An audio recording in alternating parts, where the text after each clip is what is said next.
ഞാൻ ഇന്നിവിടെ പറയാൻ പോകുന്നത് മരണചിന്തയെക്കുറിച്ചാണ്.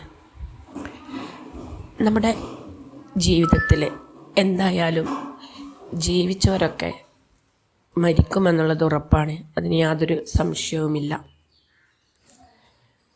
മരണചിന്തയെക്കുറിച്ച് ഒരുപാട് കാര്യങ്ങൾ ഖുർആനിൽ പറയുന്നുണ്ട്, ഹദീസിൽ പറയുന്നുണ്ട്. അപ്പോൾ എന്താണ് ഇതിൻ്റെ ഒരു പ്രാധാന്യം എന്നതിനെക്കുറിച്ചാണ് ഞാൻ പറയുന്നത്.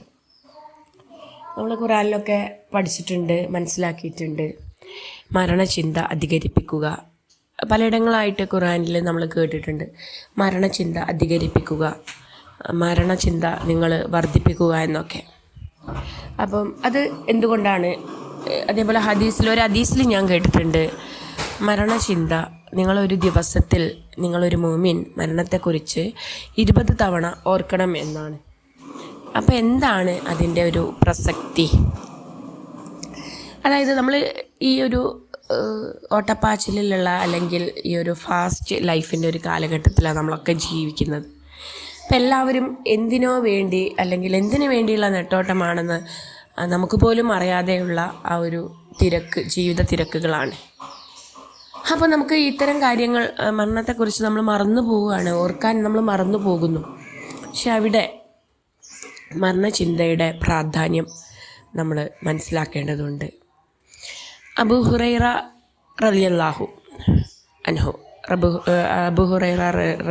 അൻഹുവിൽ നിന്ന് നിവേദനം, അദ്ദേഹം പറഞ്ഞിട്ടുണ്ട്, നബി സല്ലല്ലാഹു അലൈഹി വസല്ലമ പറഞ്ഞിട്ടുണ്ട്, സർവ്വ സുഖാനുഭൂതികളെയും തകർത്ത് കളയുന്നതിനെ നിങ്ങൾ ധാരാളമായി സ്മരിക്കുക.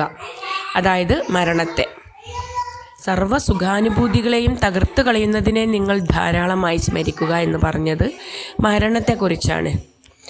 മരണത്തെ ധാരാളമായിട്ട് ഓർക്കുന്നവനും മരണത്തിന് ശേഷമുള്ള ജീവിതത്തിനായി ഏറ്റവും നന്നായി തയ്യാറാകുന്നവനുമാണ് ബുദ്ധിമാൻ എന്നാണ്. അപ്പോൾ നമ്മൾ മരണത്തെ ധാരാളമായി ഓർക്കേണ്ടതുണ്ട്. റസൂൽ സല്ലല്ലാഹു അലൈഹി വസല്ലമ പോലും പറഞ്ഞത് എന്താണ്? മരണത്തെ നിങ്ങൾ ധാരാളമായി ഓർക്കുക, മരണത്തിന് ശേഷമുള്ള ജീവിതത്തിനായി ഏറ്റവും നന്നായി തയ്യാറാകുവാനാണ്. ഇതുകൊണ്ട് അർത്ഥമാക്കുന്നത് നമ്മുടെ ജീവിതത്തെ വളരെ സൂക്ഷ്മതയോടെ നമ്മൾ ജീവിക്കുക എന്നുള്ളതാണ്.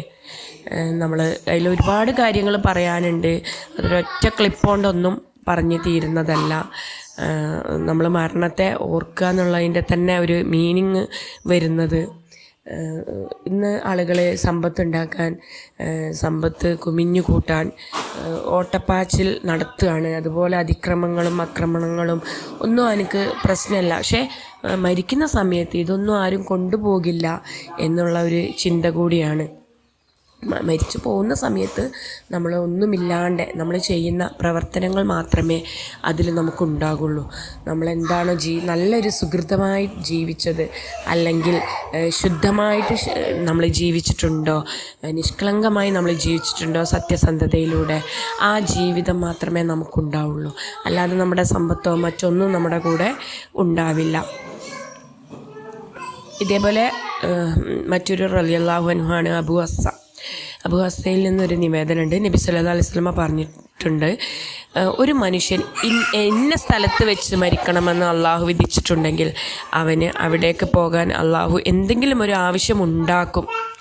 അതായത് മരണത്തിന് മുൻപിൽ മനുഷ്യൻ നിസ്സഹായനാണ് എന്നാണ്. എത്ര വലിയ ശക്തിയും അധികാരമുള്ളവനാണെങ്കിലും അവിടെ കീഴടങ്ങാതെ രക്ഷയില്ല. സമ്പത്തും ആൾബലവും ഒന്നും അതിനെ മറികടക്കാൻ പര്യാപ്തമല്ല. മനുഷ്യൻ്റെ ഈ ഒരു നിസ്സഹായതയെക്കുറിച്ച് അള്ളാഹു ഓർമ്മിപ്പിക്കുന്നുണ്ട്. ഖുർആനിൽ പലയിടങ്ങളിലായിട്ട് ഇതിനെക്കുറിച്ച് ഓർമ്മിപ്പിക്കുന്നുണ്ട്. അതുപോലെ മറ്റൊരു കാര്യം പറയുകയാണെങ്കിൽ, മരണത്തിൽ നിന്ന് ആർക്കും ഒരാളെ രക്ഷിക്കാൻ കഴിയില്ല. ഓരോരുത്തരുടെയും അവധി വരുമ്പോൾ അവരെ അള്ളാഹു മരണപ്പെടുത്തുന്നു എന്നാണ്. അപ്പോൾ എന്താണ് എനിക്ക് പറയാനുള്ളത്, എനിക്ക് ഓർമ്മപ്പെടുത്താനുള്ളത്, ഞാൻ എന്നെ തന്നെ ഓർമ്മിപ്പിക്കുകയാണ്, നമുക്കൊക്കെ ഏത് സമയത്തും മരണം നമ്മെ ഇൻവൈറ്റ് ചെയ്തുകൊണ്ടിരിക്കുകയാണ്. നമ്മുടെ ആയുസ് ഇങ്ങനെ ചുരുങ്ങിക്കൊണ്ടിരിക്കുകയാണ്. മനുഷ്യൻ എപ്പോൾ എവിടെ വെച്ച് മരിക്കണമെന്ന് അള്ളാഹുവിന് മാത്രം അറിയുന്ന കാര്യമാണ്. നമുക്ക് ആർക്കും അതിനെക്കുറിച്ച് ഒരറിവുമില്ല. അള്ളാഹുവിൻ്റെ റസൂലിനോട് പലപ്പോഴും സ്വഹാബിമാർ ചോദിച്ചിട്ടുണ്ട്, അള്ളാഹുവിൻ്റെ റസൂലെ, മുഅ്മിനീങ്ങളിൽ ശ്രേഷ്ഠതയുള്ളവർ ആരാണ്? അപ്പം നബി പറഞ്ഞു അവരിലെ സ്വഭാവികൾ, നല്ല സ്വഭാവത്തോടെ ജീവിക്കുന്നവരാണ് സ്വഭാവികൾ. വീണ്ടും സ്വഹാബികൾ ചോദിച്ചു, ആരാണ് റസൂലെ ശ്രേഷ്ഠർ? അപ്പോൾ അതിന് റസൂൽ മറുപടി പറഞ്ഞു, നബി അതിന് മറുപടി പറഞ്ഞത്, മരണത്തെ ധാരാളമായി ഓർക്കുന്നവനും മരണത്തിന് ശേഷമുള്ള ജീവിതത്തിനായിട്ട് ഏറ്റവും നന്നായി തയ്യാറാകുന്നവനുമാണ് ബുദ്ധിമാൻ എന്നാണ്. അപ്പോൾ അവർ ചോദിച്ച 2 ചോദ്യമാണ്, ആരാണ് റസൂലെ സ്വഭാവികൾ എന്ന്, അല്ലെങ്കിൽ ആരാണ് ബുദ്ധിയുള്ള മൂമിന് എന്നാണ് ചോദിച്ചത്. അപ്പം നബി പറഞ്ഞെന്താണ്, മരണത്തെ ധാരാളമായി ഓർക്കുന്നവനും മരണത്തിന് ശേഷമുള്ള ജീവിതത്തിനായിട്ട് ഏറ്റവും നന്നായി തയ്യാറാകുന്നവനുമാണ് ബുദ്ധിമാന് എന്നാണ്. ദുഃഖത്തിൽ ആണ്ടു പോകാതിരിക്കാനും സന്തോഷത്തിൽ മതിമറന്നു പോകാതിരിക്കാനും എത്ര ഉപകാരപ്രദമാണ് മരണചിന്ത അധികരിപ്പിക്കൽ. നമ്മുടെ മൈൻഡ് ഒരു ഇമോഷണലി ബാലൻസ്ഡ് ആയിട്ടുള്ള ഒരു ലൈഫ് അത് നമുക്ക് ഉണ്ടാവാൻ വളരെ പ്രധാനമാണ് മരണചിന്ത അധികരിപ്പിക്കാൻ നമ്മെ അള്ളാഹു സർവശക്തൻ നമ്മെ തുണയ്ക്കട്ടെ. നമുക്കെല്ലാവർക്കും ഈമാനോട് കൂടിയുള്ള നല്ല മരണം ലോകരക്ഷിതാവ് നൽകട്ടെ.